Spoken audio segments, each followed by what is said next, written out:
आमंत्रित करना चाहूँगी सारांश धनंजय सोनार जी को, जो हमारे बीच Maharashtra department of youth affairs से आए हैं और हिंदी भाषा में श्री अटल बिहारी वाजपेयी जी पर अपना वक्तव्य प्रस्तुत करेंगे।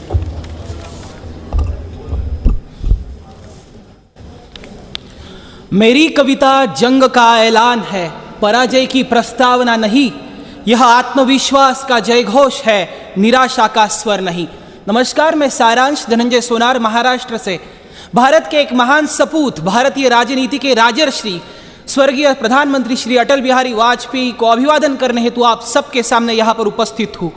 भारत के प्रधानमंत्री, विपक्ष के नेता, संसद के कई महत्वपूर्ण समितियों के अध्यक्ष के रूप में अटल बिहारी वाजपेयी जी ने भारतीय नीति को आकार देने की महत्वपूर्ण भूमिका निभाई।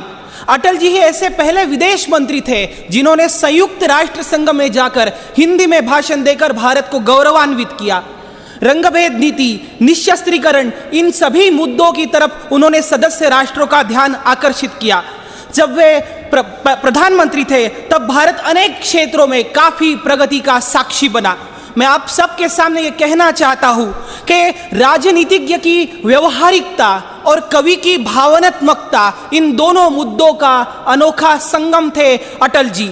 अटल जी ने भारत और पाकिस्तान, इन दोनों राष्ट्रों के बीच एक सामंजस्य के संबंधों को मजबूत करने के लिए भी बहुत ही महत्वपूर्ण प्रयास किए। अटल जी की जो कविता है वो उन कविताओं में प्रेम है, करुणा है, मैत्री है, ऐसी उनकी कविता है। भारत जमीन का टुकड़ा नहीं है, जीता जागता राष्ट्र पुरुष है, ऐसी उनकी राष्ट्रभक्ति की मूल्य से ओतप्रोत भरी कविताएं हमेशा ही सभी युवाओं के लिए और पूरे देश के लिए प्रेरणादायी होगी। असामान्य व्यक्तित्व, कर्तव्यनिष्ठ देशभक्त और प्रखर बुद्धिजीवी चिंतक स्वर्गीय अटल बिहारी वाजपेयी जी, 16 अगस्त 2018 को उनका नई दिल्ली में निधन हुआ। भारतीय राजनीति के इस भीष्म पितामह को मैं कोटि कोटि अभिवादन अर्पित करता हूँ।